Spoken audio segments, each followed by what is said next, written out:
Buni bilarmidingiz? Koinotdagi kosmik jismlar ham ovozga ega. To'g'ri, kosmos vakuum bo'lganini hisobiga u yerda ovoz yo'q. Lekin olimlar radio to'lqinlarini yozib olib, ularni tovushga aylantiradilar va shunday qilib biz kosmik jismlarning ovozini eshitishimiz mumkin. Masalan, qora tuynukning ovozi mana bunaqa.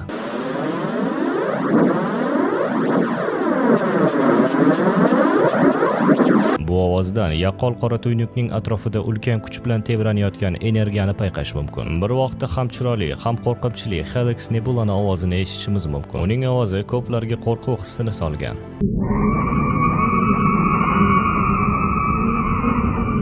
Nimagaligini tushuntirib o'tirish shart emas deb o'ylayman. Bizning quyoshimiz ham ovoz chiqaradi. Uning plazma tebranishlari kuchli vibratsiya sifatida eshitiladi. Keyingi ovoz qanday obyektga tegishli ekanligini aniq topa olmaysiz.